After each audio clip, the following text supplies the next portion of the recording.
energy, as you were saying, and shape-shift it in any way that we want to. We're energy, so we can shape-shift ourselves. We can shape-shift our health. We can shape-shift our attitude. We can shape-shift our belief systems. It's all energy. It's all energy. Mm-hmm. Well, that brings up the question, how do we access these energies? They're there. They're there. And it's, a friend of mine calls it conscious of being conscious. When we walk around, which I don't think a lot of us are doing so much anymore, walking around with those blinders on, and we're staying in this rigid little, narrow path of what we can see, feel, smell, touch, and hear, and we just whip those blinders off and go, and look in the periphery and strengthen our third eye and learn how to open our crown chakras and learn what vibration and frequency and energy is. And that's a great part of what I teach. It's a great part of what I write about. It's a great part of what my teleseminars are about. It's important. Information is one thing, but information that is intellectualized means nothing. It just becomes another conversation. Right. And our lives now are not about another conversation. It's about being everything and all that we can be. It means busting out of the cocoons of the third-dimensional construct and confines and really taking off like these divine butterflies that can reach all kinds of heights, light on whatever it chooses to light upon, experience what it wants to experience, and chooses what it chooses to experience. So it's about really understanding energy and understanding how to work with it, not just have a conversation about it. It's fun. Right. And it's creative. It sounds like, because a lot of the times I feel like I'm in a pretty limited state of consciousness. I don't know, I can't put any numbers on it, but it feels pretty, it doesn't feel exactly expanded to me.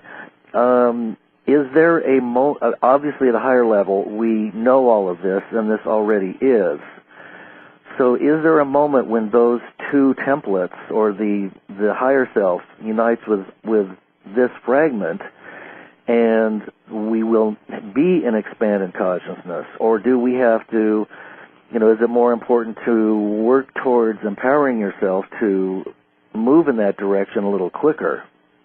Well, it's almost bliss. It's almost one and the same, and it all happens in the blink of an eye. You can shape-shift into higher consciousness in a moment of time.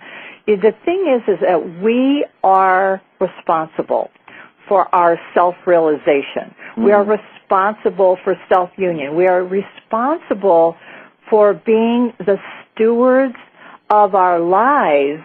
And, okay, if we don't meditate, if we don't go into stillness, for example, and we're constantly talking, and we're constantly doing, and we're constantly moving, and we're constantly striving, and we're constantly trying to survive, we're going to keep ourselves very confined.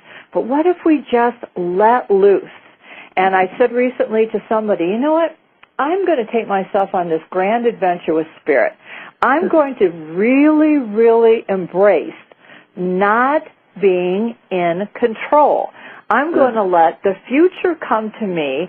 I'm going to get quiet and still so I make room, so that there's room for my higher consciousness, for example, which is what you were talking about. When we feel stuck, it's only because we haven't acknowledged and experimented with unlimited potential that goes far beyond the third-dimensional logical mind. So to play at and play with something that seems, that like somebody would say, well, that's not very likely to happen, or, well, that's never happened before, or, oh no, the odds are against you. All those third-dimensional confining things. Right. And we just say, you know what? I'm going to give you a really good example, actually, of something that's happened to me recently. And here's where, merging with a higher consciousness comes in and playing with the energy. So I had to go have a test at the hospital. And it's not a test that's very fun, or hasn't been my experience to be very fun in the past. And when I first found out about it, I thought, oh, you know what, I'm not really looking forward to this. And then I said, well, then you won't have anything but not looking forward to this, and you're going to call to you exactly what you expect. So I said, you know what, I'm going to have a conversation with my body. And so I did, and I said, you know what, we have to go have this test. And we don't have to have an experience of it hurting. We don't have to have an experience of fear. We don't have to have an experience of trepidation. Let's just not go there. Let's together, body, mind, and spirit, let's just go have an experience that absolutely in no way, shape, or form invades our joy. We're just going to go have an experience and have this test, and so be it. And so I went and I entered the hospital, and I was still in that state of being. I had proclaimed it. I had already recreated the outcome in my mind. I'd been in cahoots with my body about it. And I walked in, and the technician said, well, this is probably going to hurt. From time to time. Get ready. Right, in essence. And what I noticed, though, Lance, is that it was as if I had reflective mirrors, and it wasn't coming into me. It was like I heard that from somewhere in the distance, and I didn't let it come into me. Wow. And I had the test. There wasn't 1 second that I felt pain, uncomfortability, trepidation, or fear. Wow. And I noticed that she kept looking at me as I was going through this, and I could almost hear her thoughts like, this is unusual. And so when it was over, she said to me, I don't think I've ever done this with a person more calm than you. And I just kind of smiled, and I said, well, thank you so much for your gentle touch. And I walked out. I walked out of there feeling as good as I did when I walked in. Wow. And I kind of made this comment to God. I said, how come I can't do this with everything? And a lot of people know that I write these articles called Breakfast with God. So this was like brunch, and God said, well, you can. What makes you think you can? What makes you think it's mutually exclusive? Why don't you just change your mind about everything that gnaws at your life and watch what your desired outcome is? Yeah. So I mean, this isn't just wordplay. This is actual. I mean, long ago when I awakened, Spirit said to me, Maureen, you'll never teach what you don't know. That was a caveat for me being in the world as a teacher, as a communicator, as an author, whatever. And that has held true my whole life, that you won't teach what you don't know. So when I speak about these things, I don't speak because it sounds good. Right. I'm speaking it from knowing it. Wow. And that makes a difference. So if I can know it for me, I can know that for everybody, because there's only one of us with one heart beating and one mind working. We just have different experiences of the oneness. Well, that's an amazing experience, and I think that it just takes someone on the cutting edge to just break through that, to say, yeah, look what's on the other side here. Or, the example of the ships that were coming across the ocean, and the shamans had to describe it to the Native Americans, or the natives that were there, because they couldn't see it. It just didn't exist in their mind yet. Right.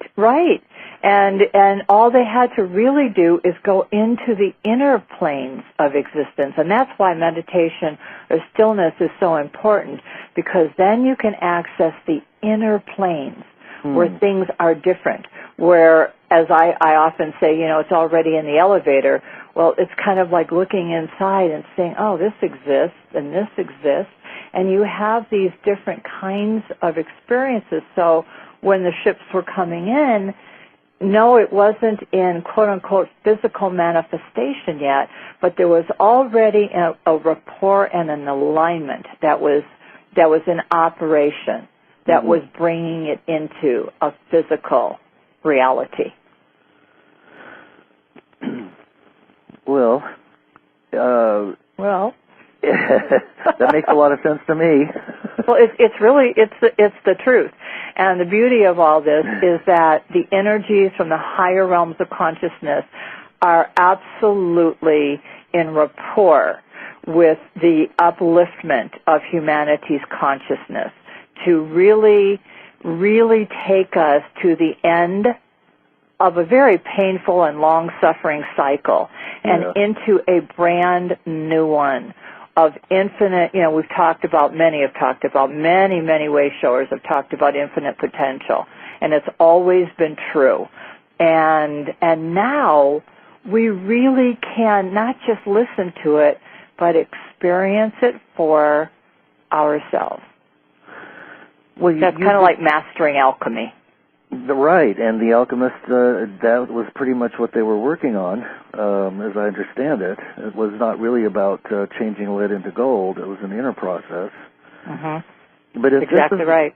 If this is the first time that these higher dimensional energies have been able to get through, or who are entering here in such a long time, then it seems as if we have been not necessarily intentionally kept, but we've been keeping ourselves in a lower frequency, and that might take some time for these energies to be incorporated into the general consciousness. Is that accurate, or is it instantaneous and you just whoever awakens to them just plays with them?